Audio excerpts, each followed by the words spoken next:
ನಮಸ್ಕಾರ. ಶ್ರೀ ವಿಠ್ಠಲ ಕುಮಾರಿ ಜ್ಯೋತಿಷಾಲಯಕ್ಕೆ ಸ್ವಾಗತ ಸುಸ್ವಾಗತ. ಇವತ್ತು ಶಮಂತ್ ಅನ್ನೋರು ಮೈಸೂರವರು ಅವರು ಜಾತಕದ ವಿಶ್ಲೇಷಣೆ ಮಾಡೋಣ. ಅವರು ಮಗ ನಕ್ಷತ್ರದಲ್ಲಿ ಹುಟ್ಟಿದ್ದಾರೆ. ಸಿಂಹ ರಾಶಿ, ವೃಶ್ಚಿಕ ಲಗ್ನ. ಚಂದ್ರ ಎಲ್ಲಿದ್ದಾನೆ? ಸಿಂಹ ರಾಶಿಯಲ್ಲಿದ್ದಾನೆ. ಹಾಗಾಗಿ ಮಗ ನಕ್ಷತ್ರದಲ್ಲಿ ಹುಟ್ಟಿದ್ದಾರೆ. ನೋಡಿ, ಮೂಲಗಂಡ ನಕ್ಷತ್ರಗಳು 27 ನಕ್ಷತ್ರದಲ್ಲಿ ಮೂಲಗಂಡ ನಕ್ಷತ್ರಗಳು 6 ಇದಾವೆ. ಯಾವ್ಯಾವು ಅಂದ್ರೆ ಅಶ್ವಿನಿ, ಹೌದಾ, ಅಶ್ಲೇಷ, ಮಗ, ಜ್ಯೇಷ್ಠ. ಇವು ನೋಡಿ, ಇವು 4 ಪಾದಗಳು. ಅಶ್ವಿನಿ ಒಳಗೆ 3 ಮತ್ತು 4ನೇ ಪಾದ, ಹೌದಾ. ಜ್ಯೇಷ್ಠ, ಆಮೇಲೆ ಮೂಲ 1 ಮತ್ತು 2ನೇ ಪಾದ, ಹೌದಾ. ಆಮೇಲೆ ರೇವತಿ 1 ಮತ್ತು 2ನೇ ಪಾದ. ಇದರಲ್ಲಿ ಹುಟ್ಟಿದವರೆಲ್ಲ ಮೂಲ ನಕ್ಷತ್ರ ಅಂತ ಇರ್ತೀವಿ, ಗಂಡ ಮೂಲ ನಕ್ಷತ್ರ ಅಂತ. ಇದನ್ನು ಹುಟ್ಟಿದ ತಕ್ಷಣನೇ ತಾವು ಏನ್ ಮಾಡ್ಬೇಕು? ಶಾಂತಿ ಮಾಡಿಸ್ಕೋಬೇಕಾಗಿತ್ತು. ಹಾಗಾಗಿ ಒಂದ್ ವೇಳೆ ನೀವು ಮಾಡಿಸ್ಕೊಂಡಿಲ್ಲ ಅಂದ್ರೆ ದಯವಿಟ್ಟು ಗಂಡ ಮೂಲ ನಕ್ಷತ್ರದ ಮಗ ನಕ್ಷತ್ರದ ಶಾಂತಿ ಮಾಡಿಸಿ. ಹೌದಾ. ಆಕಳ ಗೋಮುಖ ಪೂಜೆ ಅಂತ ಕರೀತಾರೆ. ಅದನ್ನ ಒಳ್ಳೆ ಕರ್ಮಕಾಂಡಿ ಬ್ರಾಹ್ಮಣರ ಕಡೆಯಿಂದನೇ ಮಾಡಿಸ್ಬೇಕು ಅಂತ ಹೇಳ್ತೀನಿ. ಮೊದಲೇನು ಒಂದನೇದ್ದು, ನೀವು ಮಗ ನಕ್ಷತ್ರದ ಶಾಂತಿ ಮಾಡಿಸ್ಬೇಕು, ಹೌದಾ. ನೀವು ಬಂದು ಹುಟ್ಟಿದ್ದು ಕೇತು ಅದು ವೃಶ್ಚಿಕ ಲಗ್ನದಲ್ಲಿ ಕೇತು 14 ಡಿಗ್ರಿ ಇದ್ದಾನೆ. ಎಷ್ಟು ಡಿಗ್ರಿ ಇದ್ದಾನೆ? 14 ಡಿಗ್ರಿ ಇದ್ದಾನೆ. ಹಾಗಾಗಿ ಕೇತುವಾಗ್ಲಿ ರಾಹುವಾಗ್ಲಿ ಮೇಷ ಮತ್ತು ವೃಶ್ಚಿಕದಲ್ಲಿ ಬಂದು ಕೂತ್ಕೊಂಡ್ರೆ ಅದಕ್ಕೆ ನಾವು ಸರ್ಪದೋಷ ಅಂತ ಕರಿತೀವಿ. ಏನಂದು? ಸರ್ಪದೋಷ. ಯಾವ ಕೆಲಸನೂ ನೆಟ್ಕಾಗಲ್ಲ ನಿಮ್ದು, ಎಲ್ಲ ಡಿಲೇ. ಯಾರೋ ಒಬ್ರು ದುಡ್ಡು ಕೊಡೋದಿದ್ರು ಡಿಲೇ, ಯಾರೇ ನೀವು ದುಡ್ಡು ಕೊಡೋದಾದ್ರು ಡಿಲೇ. Unnecessary problems. ಮ್ಯಾರೇಜ್ ವಿಚಾರದಲ್ಲಿ ಬಹಳ ಕಷ್ಟ ಕೊಡುತ್ತೆ. ಹೌದು, ವಿಪರೀತ. ಉಚ್ಚ ಸ್ಥಾನದಲ್ಲಿದ್ದಾನೆ ಕೇತು, ಹೌದಾ. ಉಚ್ಚ ಸ್ಥಾನದಲ್ಲಿದ್ದಾನೆ. ಇದು ದೇವಗಣ ರಾಶಿ, ವೃಶ್ಚಿಕದ್ದು ದೇವಗಣ ರಾಶಿ. ಅಲ್ಲಿ ಕೇತು ಬಂದು ಕುಂತ್ಕೊಂಡ್ರೆ ಸರ್ಪದೋಷ ಆಗುತ್ತೆ. ಅದರ ಮೇಲೆ ಉಚ್ಚ ಸ್ಥಾನದಲ್ಲಿ ಇರೋದ್ರಿಂದ ಸರ್ಪದೋಷ ಬಹಳ ಸ್ಟ್ರಾಂಗ್ ಇದೆ ಅಂತ ಹೇಳ್ಬೋದು. 2ನೇ ಮನೆಯಲ್ಲಿ ಗುರು ಇದ್ದಾನೆ. 2ನೇ ಮನೆಯಲ್ಲಿ ಗುರು ಇದ್ದಾನೆ. ಅದು 19 ಡಿಗ್ರಿ ಇದ್ದಾನೆ. ಎಷ್ಟು? 19 ಡಿಗ್ರಿ ಇದ್ದಾನೆ. ಹಾಗಾಗಿ ಬಹಳ ಒಳ್ಳೆಯದು ಗುರು ಸ್ವಂತ ಮನೆಯಲ್ಲಿದೆ. ನೀವು ಬಹಳ ಚಂದ ಮಾತಾಡ್ತೀರ ಎಲ್ಲರ ಜೊತೆಗೂ ಸಂಬಂಧಗಳನ್ನ ನೀವು ಬಹಳ ಚಂದ ಇಟ್ಕೊಂಡಿರ್ತೀರ. ದುಡ್ಡು ಒಂಥರ ಹರಿತಿರುತ್ತೆ ನಿಮ್ಗೆ, ನೋ ಪ್ರಾಬ್ಲಮ್. ಧನಭಾವ ಅಂತ ನಾವು ಯಾವುದು 2ನೇ ಭಾವಕ್ಕೆ ಧನಭಾವ ಅಂತ ಹೇಳ್ತೀವಿ. ಅಲ್ಲಿ ಗುರು ಸ್ವಂತ ಮನೆಯಲ್ಲಿರೋದ್ರಿಂದ ದುಡ್ಡಿಗೆ ನಿಮ್ಗೆ ಯಾವತ್ತೂ ತೊಂದರೆ ಇರಲ್ಲ. ನೀವು ತಂದೆ, ತಾಯಿ, ಅಕ್ಕ, ತಂಗಿ, ಅಣ್ಣ, ತಮ್ಮ ಎಲ್ಲರ ಜೊತೆಗೂ ಒಳ್ಳೆ ಸಂಬಂಧ ಹೊಂದಿರ್ತೀರಿ. ಯಾರು ಕೂಡ ಮುಖ ಕೆಡಿಸ್ಕೊಳ್ಳಲ್ಲ. ಆ ರೀತಿ ನಿಮ್ಗೆ ಫಲ ಕೊಡ್ತಾನೆ. 19 ಡಿಗ್ರಿ ಇದ್ದಾನೆ, ಹೌದಾ. ಹಾಗಾಗಿ ಬಹಳ ಒಳ್ಳೆ ಇದ್ದಾನೆ.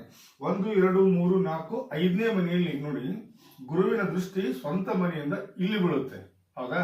ಇವರು ಸೂರ್ಯ, ಬುಧ, ಶುಕ್ರ 6ನೇ ಮನೆಯಲ್ಲಿ ಇದ್ದಾರೆ. ಇವ್ರು ಯಾವುದೇ ನಿಮ್ಗೆ ಸ್ವಲ್ಪ ತೊಂದರೆ, ಇವರೆಲ್ಲ 3 ಮಂದಿ ಪ್ರಾಬ್ಲಮೆಟಿಕ್ಕೇ ನಿಮ್ಗೆ, ಆದ್ರೆ ತೊಂದರೆ ಕೊಡಲ್ಲ. ಯಾಕಂದ್ರೆ ಗುರುವಿನ ದೃಷ್ಟಿ 6ನೇ ಮನೆ ಮೇಲೆ ಬೀಳ್ತದೆ, ಹೌದಾ. ಆಮೇಲೆ 5, 6, 7, 8, 9. 1, 2, 3, 4, 5, 6, 7, 8, 9. ಅದ 9ನೇ ದೃಷ್ಟಿ ಚಂದ್ರನ ಮೇಲೆ ಬೀಳುತ್ತೆ, ಹೌದಾ. ಬಹಳ ಒಳ್ಳೆಯದು. ನೀವು ಫೀಲ್ಡ್ ಚಂದ್ರ ಈಸ್ ಮೂವಬಲ್, 24 ಹರಿತಿರ್ತಾನೆ. ನೀವೇನು ಟೂರ್ಸ್ ಅಂಡ್ ಟ್ರಾವೆಲ್ಸ್ ಮಾಡ್ತಿರಲ್ಲ, ಕರೆಕ್ಟ್ ಇದೆ. ಚಂದ್ರ 10ನೇ ಮನೆಯಲ್ಲಿ ಇರೋದು, ನೀವು ಮಾಡ್ತಾ ಇರೋ ಕೆಲಸನೂ ಅಗ್ರಿ ಟಾಪ್, ಓಕೆ. 6ನೇ ಮನೆಯಲ್ಲಿ ಸೂರ್ಯ, ಬುಧ, ಶುಕ್ರ.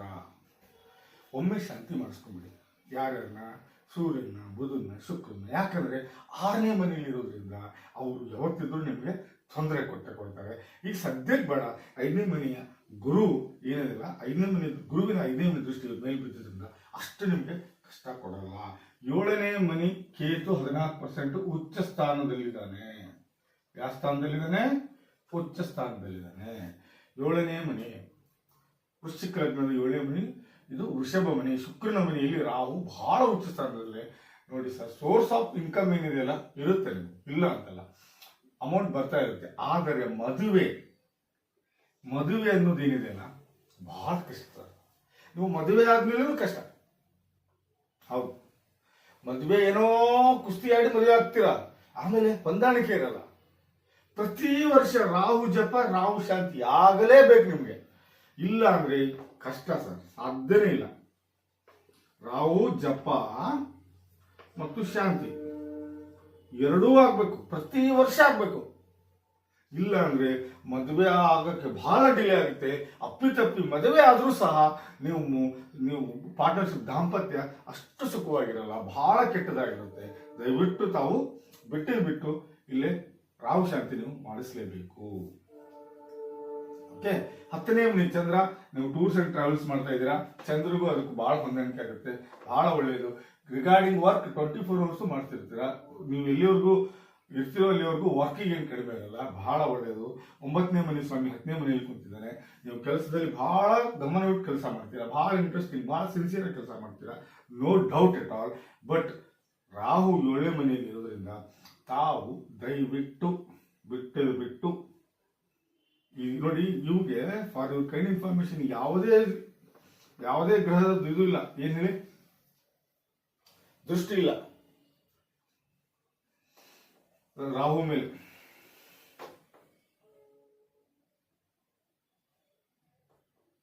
ಕುಜನ ದೃಷ್ಟಿ ಇದೆ, 12ನೇ ಮನೆ ದೃಷ್ಟಿ ತಗೊಂಡೇ ಮಾಡ್ತೀರ. ಕುಜ 12ನೇ ಮನೆ ಕೆಟ್ಬಿಟ್ಟಿದ್ದಾನೆ, ಶನಿನೂ ಕೆಟ್ಟಿದ್ದಾನೆ 12ನೇ ಮನೆಯಲ್ಲಿ. 6, 8, 12 ಇವು ಯಾವ 3 ಒಳ್ಳೆ ಮನೆಗಳಲ್ಲ. ಇದು 6ನೇ ಮನೆ, ಇದು 12ನೇ ಮನೆ, ಇದು 8ನೇ ಮನೆ, ಒಳ್ಳೇದಲ್ಲ ಇದು. ನೀವು ಸೂರ್ಯ ಬುಧ ಶುಕ್ರ ಶಾಂತಿ ಒಂದ್ಸಾರಿ ಮಾಡಿಸ್ಕೊಂಡ್ಬಿಡಿ ಜೀವನದಲ್ಲಿ ಸಾಕು. ಬಟ್ ಇದು ಸರ್ಪದೋಷನೂ ಒಂದ್ಸಾರಿ ಮಾಡ್ಕೊಳ್ಳಿ. ಬಟ್ ರಾಹು ಮತ್ತು ಏನಿದೆಯಲ್ಲ, ರಾಹು ಶಾಂತಿ ಪ್ರತಿ ವರ್ಷ ನೀವು ಏನಾದರೂ ಮಾಡ್ಕೊಳ್ಳಿಲ್ಲ ಅಂದ್ರೆ ನಿಮ್ಮ ಗಂಡ ಹೆಂಡತಿಯಲ್ಲಿ ಜಗಳ ಇದ್ದೇ ಇರುತ್ತೆ, ಇಲ್ಲ ಮದುವೆ ವಿಪರೀತ ಡಿಲೇ ಆಗುತ್ತೆ, ಇಲ್ಲ ಮದುವೆ ಫೇಲ್ಯೂರ್ ಆಗ್ತವೆ.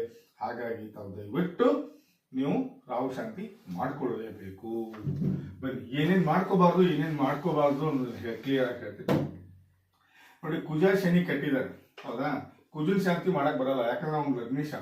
ಶನಿ ಶಾಂತಿ ಮಾಡಲೇಬೇಕು ನೀವು, ಒಂದ್ಸಾರಿ ಮಾಡಿ ಜೀವನದಲ್ಲಿ ಸಾಕು. ಅದ 2ನೇದು ಬಂದು ಸೂರ್ಯ ಶಾಂತಿ ಮಾಡಬೇಕು, ಕೆಟ್ಟವ್ರು ಇವರೆಲ್ಲ ನಿಮ್ಮ ಜಾತಕದಲ್ಲಿ, ಹೌದಾ? 3ನೇದು ಶುಕ್ರದ ಶಾಂತಿ ಮಾಡಬೇಕು, ದುಡ್ಡೇನಿಲ್ಲ ನಿಮ್ಮ ಹತ್ರ, ಹೌದಾ? 4ನೇದು ಸರ್ಪದೋಷ, 5ನೇದು ರಾಹು ಶಾಂತಿ ಮಾಡ್ಕೊಳ್ಳೇಬೇಕು. ಇವನ್ 3 ಮಾಡ್ಕೋಬಾರ್ದಂದ್ರೆ ನೀವು ಇಲ್ಲೇ ಪುಷ್ಯರಾಗ ಹಾಕೋಬೇಕು. ಈ ರೀತಿ ರತ್ನ ಸಿಗುತ್ತೆ, ಅದನ್ನು ನೀವು ಧರಿಸಿದ್ದಕ್ಕರೆ ಆದ್ರೆ ಇವೇನು ಅದು ಸೂರ್ಯ ಶುಕ್ರ ಮತ್ತು ಇನ್ನೊಂದು ಬುಧ ಶಾಂತಿ ಅವಶ್ಯಕತೆ ಇಲ್ಲ. ಯಾಕಂದ್ರೆ ಇವ್ರ ದೃಷ್ಟಿ 5ನೇ ಮನೆಗೆ ಬೀಳುತ್ತೆ, ಇನ್ನು ಸ್ಟ್ರಾಂಗ್ ಆಗ್ತಾನೆ ಗುರು, ಅವಶ್ಯಕತೆ ಇಲ್ಲ. ಹೌದಾ? ಇಷ್ಟು ಹೇಳ್ತಾ, ಹೌದಾ, ನೀವು ಮ್ಯಾರೇಜ್ ಪ್ರಾಬ್ಲಮ್ ಮಾಡ್ತಾ ಇರೋದು ಈ ರಾಹು ಇದನ್ನ ಜಪ ಮಾಡ್ಕೋಬೇಕು ನೀವು, ಮತ್ತು ನೀವು ಶಾಂತಿ ಮಾಡ್ಕೋಬೇಕು. ಗುರು ದೃಷ್ಟಿ 9ನೇ ಮನೆ ಚಂದ್ರನ ಮೇಲೆ ಬೀಳುತ್ತೆ, ಅದಕ್ಕೆ ಗಜಕೇಶ್ವರಿ ಯೋಗ ಆಗಲ್ಲ. ಅದು 4 ಮತ್ತು 7 ಗುರುವಿನಿಂದ ಚಂದ್ರ 4ನೇ ಮನೆಯಲ್ಲಿದ್ರೆ ಅಥವಾ 7ನೇ ಮನೆಯಲ್ಲಿದ್ರೆ ಮಾತ್ರ ಗಜಕೇಶ್ವರಿ ಯೋಗ, ಇಲ್ಲಾಂದ್ರೆ ಇಲ್ಲ. ಹಾಗಾಗಿ ತಾವು ದಯವಿಟ್ಟು ಇವನ್ನ ನೀವು ಈ ಸದ್ದೇ ಮಾಡಬೇಕಾಗಿದ್ದು ಸರ್ಪದೋಷ ಮತ್ತು ರಾಹು ಶಾಂತಿ ಇವೆರಡೂ ಮಾಡ್ಕೊಳ್ಳಿಲ್ಲ ಅಂದ್ರೆ ನಿಮಗೆ ಮ್ಯಾರೇಜ್ ಭಾಳ ಹೆಲ್ಡಪ್ ಆಗುತ್ತೆ, ಭಾಳ ಹೆಲ್ಡಪ್ ಆಗುತ್ತೆ ಮದುವೆ ವಿಚಾರದಲ್ಲಿ. ತಾವು ದಯವಿಟ್ಟು ಮಾಡ್ಕೊಂಡಿದ್ರೆ ಚೆನ್ನಾಗಿ, ಬಹಳ ಒಳ್ಳೆಯದಾಗುತ್ತೆ ಅಂತ ಹೇಳ್ತಾ ಈ ಜಾತಕದ ವಿಶ್ಲೇಷಣೆ ಮುಗಿಸ್ತಾ ಇದ್ದೀನಿ. ನಮಸ್ಕಾರ.